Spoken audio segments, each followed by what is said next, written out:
So so ఈరోజు important current issue is climate right against the climate change. Right against climate change. So climate change is having it's negative implications on the human right to life.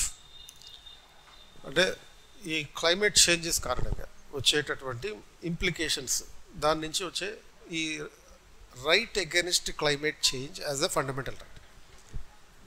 So దాని గురించిన ఒక question suppose ఇలా రావచ్చు. Supreme court has from time to time expanded the fundamental rights to include various facets of a dignified existence. Explain the context of right against the adverse effects of climate change. So climate change వల్ల వచ్చే adverse effects అంటే దానివల్ల మన జీవితం మీద కలిగే impact ఎలా ఉంటుంది, నెగిటివ్ ప్రభావం ఎలా ఉంటుంది. అంటే కొన్ని అనూహ్యమైనటువంటి క్లైమేట్ చేంజ్ ఈవెంట్స్ అనేవి కనపడుతున్నాయి. అంటే the events that are never expected. ఇప్పుడు సపోజ్ అమెరికాలో హడ్సన్ రివర్ లాంటివి కొన్ని ఎండిపోతున్నాయి కొన్ని చోట్ల. అలాగే మనకి దుబాయ్లో సైక్లోన్ వచ్చింది, వరదలు వచ్చినాయి. అంటే మామూలుగా దుబాయ్ అనేది ఎడారిలో వరదలు వస్తున్నాయి, సైక్లోన్ వస్తుంది, క్లౌడ్ బర్స్ట్ జరిగింది. అంటే అండ్ ఇవన్నీ ఇవన్నిటికీ రీజన్ ఎక్కడి నుంచి వస్తుంది మళ్ళీ అంటే ఈ కొన్ని ప్రాంతాల్లో జరిగేటటువంటి క్లైమేట్ చేంజ్ ఈవెంట్స్ కారణంగా. సో దానివల్ల మనకి ఇండియన్ హ్యూమన్ లైఫ్ ఎలా అఫెక్ట్ అవుతుంది.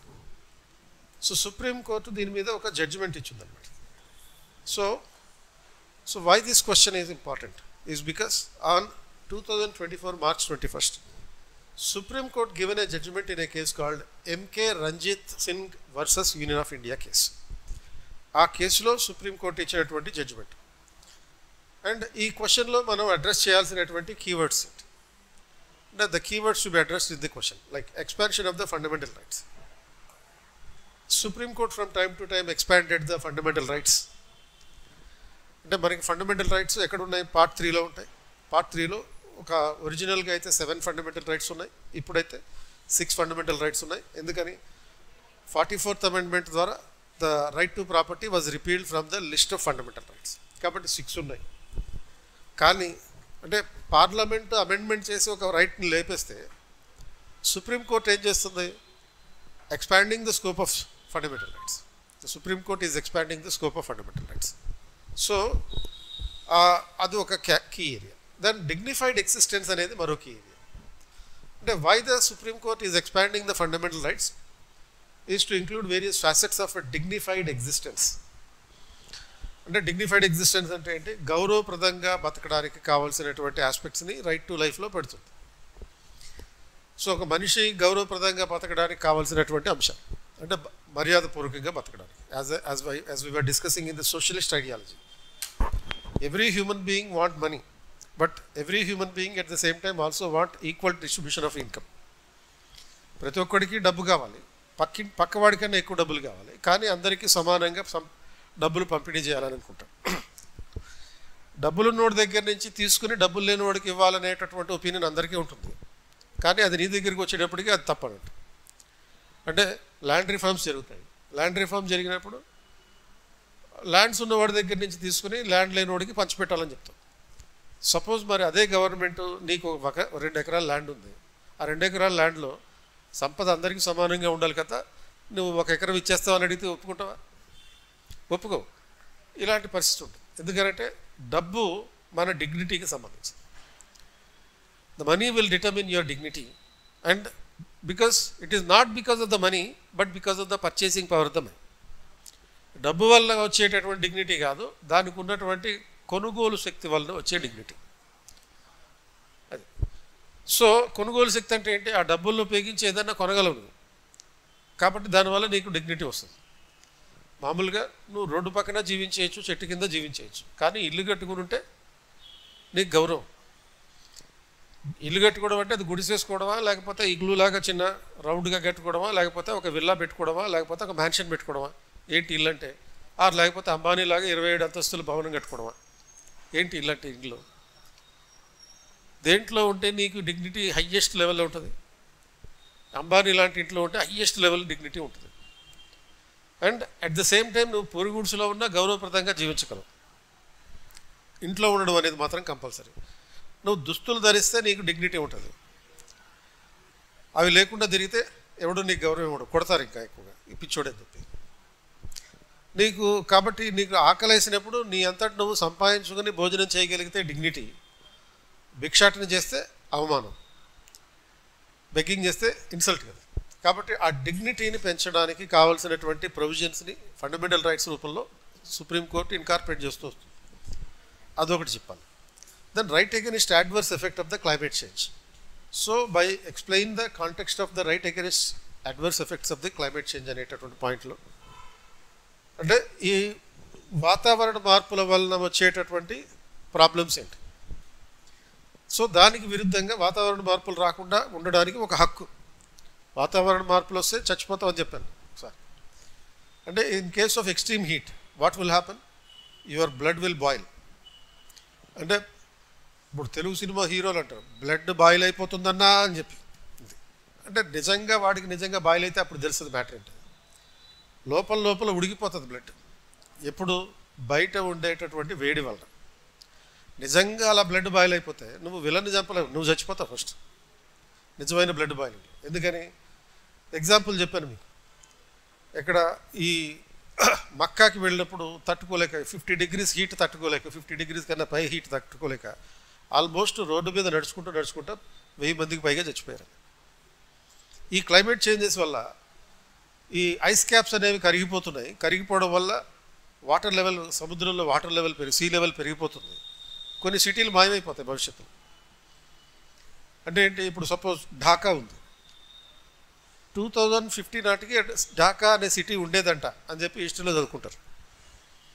ఆ తర్వాత నెక్స్ట్ బొంబాయి ఉంది, ఆ ముంబై నగరం కూడా మాయమైపోతుంది ఈ సముద్రంలో పడి. ఎప్పుడు మాయమైపోతుందో అది 2070 నాటికి దానికి టార్గెట్ పెట్టారు. ఎందుకు జరుగుతాయి ఇట్లా? పెద్ద పెద్ద సిటీలు, ఒక 10 సిటీల వరకు ఈ భూగ్రహం నుంచి పోతాయి అన్నమాట.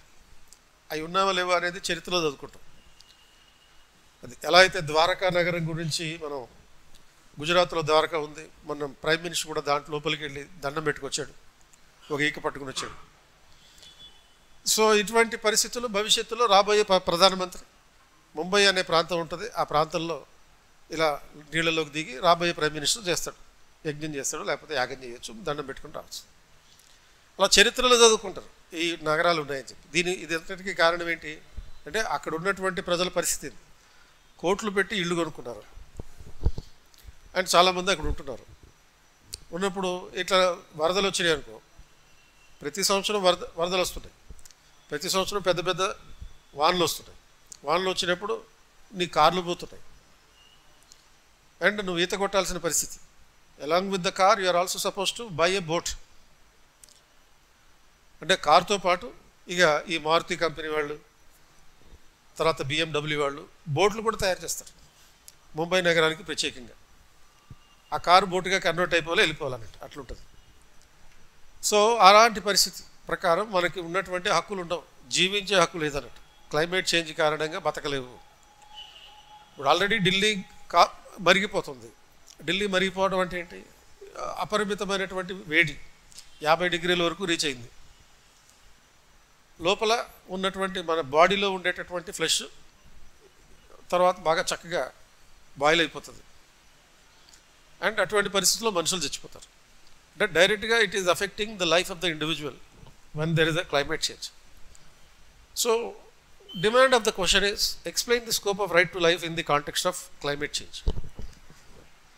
So ఈ climate change context లో రైట్ టు లైఫ్ స్కోప్ ఏంటి? Right to life and liberty అనేది ఆర్టికల్ 21లో ఉంటుంది. అండ్ ఆర్టికల్ 21లో ఏముంటుంది? No person shall be denied right to life and liberty except by the procedure established by the law. Except by the procedure established by the law అంటే చట్టం నిర్ధారించిన పద్ధతిలో తప్ప ఏ వ్యక్తి యొక్క జీవితానికి కానీ స్వేచ్ఛకు కానీ హాని కలిగించకూడదు అనేది. అంటే ఏంటి? డైరెక్ట్గా you have right to life అని చెప్పలేదు. మరేముంటుంది? You have a right to life which is not safe. You have a right to life but not safe. నీకు జీవించే హక్కు ఉంది కానీ అది సురక్షితమైంది కాదు అని రాజ్యాంగంలోనే చెప్పేశారు.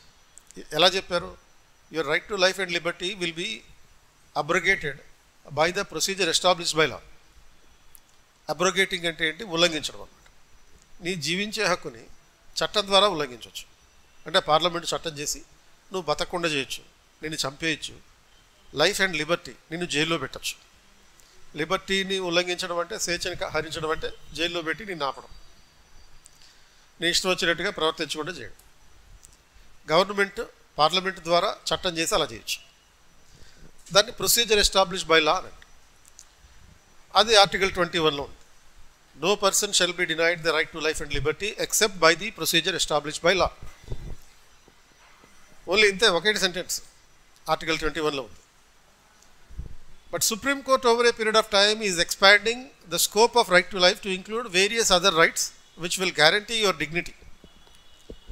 సుప్రీంకోర్టు వేరు వేరు కేసుల్లో నీ డిగ్నిటీని పెంచే విధంగా, నీ గౌరవాన్ని పెంచే విధంగా అనేక రకాల హక్కుల్ని జీవించే హక్కులో భాగంగా తీసుకొచ్చింది అని చెప్పి 1, 2, 3, 4 లిస్ట్ రాయాలి. అండ్ సో ఆ లిస్ట్లో ఏముంటాయి? So suppose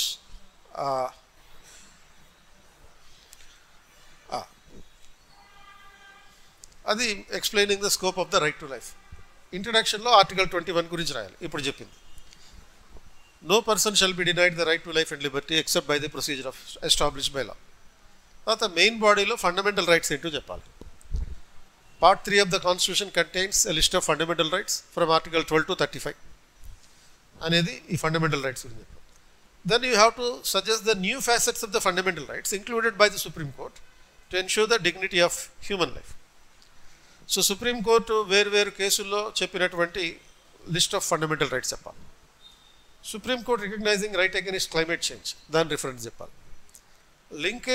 linking the right against climate change to article 21 and 14. So ఈ రెండింటికి సంబంధం ఎట్లా? క్లైమేట్ చేంజ్ని వ్యతిరేకించడము 21కి 14కి ఎలా సంబంధం? And in the conclusion you should tell about the need for shifting the renewable energy sources. Then answer, full answer. Article 21 is guaranteeing the right to life and liberty అని చెప్పి first ఇంట్రడక్షన్లో చెప్తూ you are also incorporating Gopalan case 1950, తర్వాత Maneka Gandhi case 1978. So Gopalan కేసులోనేమో it was proposed about the procedure established by law, చట్టం నిర్ధారించిన పద్ధతి అనే కాన్సెప్ట్ పెట్టారు. Maneka Gandhi కేసులోనేమో 1978లో due process of law అనే కాన్సెప్ట్ పెట్టారు. Procedure established by law was borrowed from Britain. Due process of law is borrowed from American jurisprudence. So due process of law అనేది ఏంటి? As determined by the right to life and other fundamental rights will be determined according to the judicial interpretation. అంటే నీకు ఉన్న జీవించే హక్కు court ఇచ్చే తీర్పులను బట్టి ఉంటుంది. ప్రొసీజర్ ఎస్టాబ్లిష్డ్ బై లా అనేదేమో పార్లమెంట్ చేసే చట్టాలను బట్టి ఉంటుంది. So since then the court is expanding the scope of fundamental rights. అంటే ఎప్పటి నుంచి? 1978 నుంచి కోర్టు, ఈ సుప్రీం కోర్టు ఫండమెంటల్ రైట్స్ పరిధిని పెంచుతూ ఉంది. పెంచుతూ ఓన్లీ రైట్ టు లైఫ్ అంటే బతకడం కాదు, ఇంకా దాంట్లో అనేక వస్తాయండి. So the supreme court historically acknowledge 21 as the heart of the fundamental rights. And so it includes several rights like 1980s తర్వాత the Supreme Court read the right to a clean environment as a part of Article 21. So 1980 తర్వాత అంటే 78లో మేనకా గాంధీ కేసులో తీర్పు ఇచ్చిన తర్వాత దీని scope పరిధి పెంచుతూ వచ్చారని చెప్పాను. సో 2 ఏళ్ల తర్వాత అంటే 1980s నుంచి ఇచ్చినటువంటి తీర్పుల్లో రైట్ టు క్లీన్ ఎన్వైరన్మెంట్ అంటే ఏంటి? పరిశుభ్రమైన వాతావరణం. రైట్ అగైనెస్ట్ పొల్యూషన్ అంటే ఈ పొల్యూషన్కి వ్యతిరేకించే హక్కు. ఇలాంటి హక్కులన్నింటినీ 1980s నుంచి సుప్రీంకోర్టు ఇన్కార్పొరేట్ చేసుకుంటూ వస్తుంది. So what are the different facets of the right to life? ఇవి right to education, right to shelter, right to clean air, right to livelihood, right to medical care. ఇలాంటి అంటే almost supreme court ఇచ్చిన తీర్పుల ప్రకారం ఒక 26 రకాల హక్కులు ఉన్నాయి. 26 types of rights are a part of the right to life and liberty. అందులో మనం కొన్ని ఎగ్జాంపుల్స్ తీసుకొని ఇట్లా మెన్షన్ చేయడం అంతే. దాని రైట్ అగైనెస్ట్ క్లైమేట్ చేంజ్ గురించి చెప్తాం. So supreme court Ranjit Sinha versus union of India కేసులో said that the people have a right to be free from the adverse effect of climate change, and which should be recognized by Article 14 and 21 of the Constitution. So రాజ్యాంగంలో article 14, 21 ద్వారా దీన్ని గుర్తించాలని చెప్పారు. 14 అంటే ఏంటి? Equality before the law. 21 అంటే ఏంటి? Right to life. Right against adverse effects of climate change should be considered as a part of right to life అనేది. And why this judgment is important? Because the focus is on strengthening the environment and climate justice. So ఈ జడ్జిమెంట్లో supreme court దీని మీద focus చేయాలని చెప్పి, strengthening environmental and climate laws and justice. And the judgement not only looks to curb the environmental pollution but also proactively outlines the environmental and climate justice. అంటే ఈ జడ్జిమెంట్లో only ఈ పొల్యూషన్ని తగ్గించాలని చెప్పడం మాత్రమే కాకుండా ప్రొయాక్టివ్గా ఎన్వైరాన్మెంట్ని పరిరక్షించడానికి ఏం చేయాలో కూడా చెప్పారు. It is not just asking the government to take the measures about protecting the environment, it is also proactively giving the advises how to protect the environment. So దీంట్లో it has created certain legal precedents, and it is also mentioning that right against climate change is protected to the citizens under Article 21. Duty of the citizens under Article 51A, అంటే 51A Gలో ఒక provision ఉంది fundamental డ్యూటీస్లో. It is the duty of every citizen to protect the environment. అంటే పర్యావరణాన్ని పరిరక్షించడం ప్రతి పౌరుడి యొక్క బాధ్యత అని చెప్పారు. అలాగే డైరెక్టివ్ ప్రిన్సిపల్స్లో ఆర్టికల్ 48Aలో గవర్నమెంట్ రెస్పాన్సిబిలిటీ కూడా. It is the responsibility of the government to protect the environment. It is the duty of the citizen to protect the environment. It is the right of the citizen to enjoy pollution-free environment. Pollution లేకుండా ఉండడం అనేది మన హక్కు, pollution చేయకపోవడం అనేది మన బాధ్యత కూడా. పర్యావరణాన్ని పరిరక్షించడం అంటే it is a right as well as a duty. And government responsibility కూడా. డైరెక్టివ్ ప్రిన్సిపల్స్లో it is the responsibility of the government to protect the environment. ఒక కాంప్రహెన్సివ్ అప్రోచ్ ఇచ్చారు ఎన్వైరాన్మెంట్కి సంబంధించి. So it recognizes international commitment for the climate protection. అంటే ఇప్పుడు suppose 2015లో government of India Paris ట్రీటీలో చేసినటువంటి కొన్ని కమిట్మెంట్స్. ప్యారిస్ ట్రీటీ అంటే ఏంటంటే ఇది పర్యావరణానికి సంబంధించిన క్లైమేట్ చేంజ్కి సంబంధించిన ట్రీటీ ఇది, అండ్ ఆ ట్రీటీకి సంబంధించినటువంటి అడాప్ట్ చేసుకున్నటువంటి proposals. So we are committed for the protection of environment in a global level. So global లెవెల్లో పర్యావరణాన్ని పరిరక్షించడానికి భారత ప్రభుత్వం ఒక నిబద్ధత కలిగి ఉంది. సో దానికోసం 2015 ప్యారిస్ ట్రీటీని యాక్సెప్ట్ చేసింది. In fact we are the initiators of the treaty. అంటే మనమే ఆ ఒప్పందాన్ని ఇనిషియేట్ చేసాం. అలాగే పిఎం సూర్యోదయ యోజన అని ఒక ప్రోగ్రాం పెట్టారు 2024 బడ్జెట్లో. సో ఈ ప్రధానమంత్రి సూర్యోదయ యోజన, ప్రధానమంత్రి సూర్యోదయ యోజన కూడా మనకి క్లైమేట్ ప్రొటెక్షన్కి సంబంధించినటువంటిది.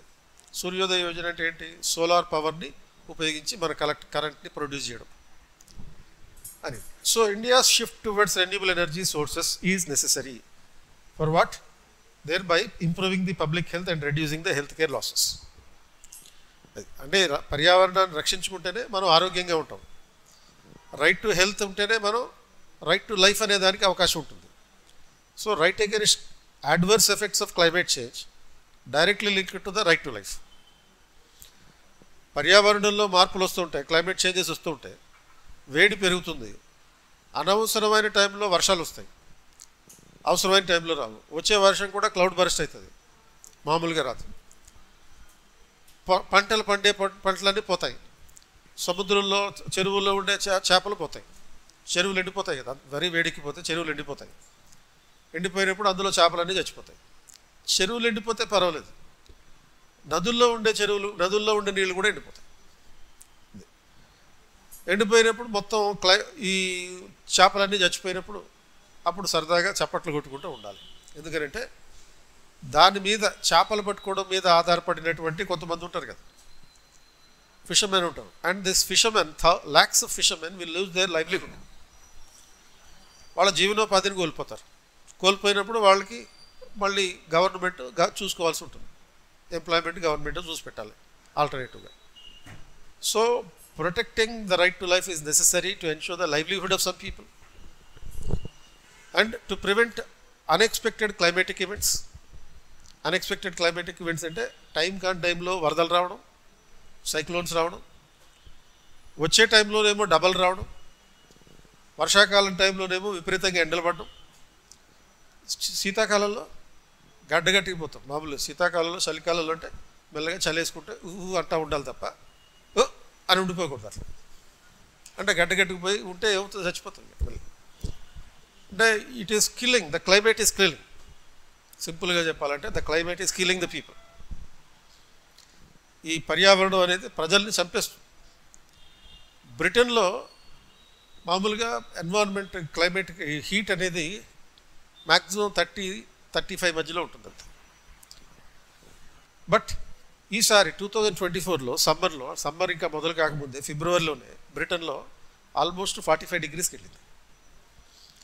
45 డిగ్రీస్కి వెళ్తే ఈ వేడిని తట్టుకోలేక వారం రోజుల పాటు స్కూళ్ళకి ఆఫీసులకి సెలవులు ఇచ్చారు. ఆఫీసులకు కూడా సెలవులు ఇచ్చారు ఫిబ్రవరిలో. టైం అది. అటువంటి పరిస్థితి బ్రిటన్లో ఉంది. యూరోపియన్ యూనియన్లో అటువంటి పరిస్థితి జరుగుతుంది. అండ్ కనుక క్లైమేట్ ప్రొటెక్షన్ అనేది మన ఫండమెంటల్ రైట్గా చెప్పాలి.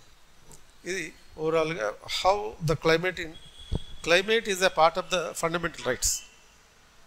Right to clean environment, right against pollution అంటే పరిశుభ్రమైన వాతావరణం కలిగి ఉండడం మన హక్కు. పొల్యూషన్ని వ్యతిరేకించడం మన హక్కు. Right against the pollution and right against adverse effects of the pollution. అది. సో దీనివల్ల ఓన్లీ మనుషులకి మాత్రమే బతికే అవకాశం లేకుండా పోవడం కాదు.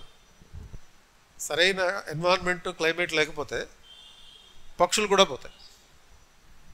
పక్షులు అంటే ఏంటి? ఇప్పుడు సపోజ్ చెట్లు నరికేయడం వల్ల బర్డ్స్ అన్నీ ఎలిమినేట్ అయిపోతాయి. ఇప్పుడు నువ్వు సెల్ ఫోన్ మాట్లాడితే పిచ్చుకలు పోతాయని చెప్పి వాడు ఎవడో మూర్ఖపు వాదని చెప్పాడు. ఎవడు మన భారతీయుడు సినిమా తీసినోడే పక్షిరాజా అని చెప్పి ఒక సినిమా తీసాడు చూడు. ఆ మొబైల్ ఫోన్ల వల్ల పక్షులు చచ్చిపోవు డైరెక్ట్గా. పక్షులు చనిపోవడానికి రీజన్ ఏంటంటే చెట్లు నరికేయడం.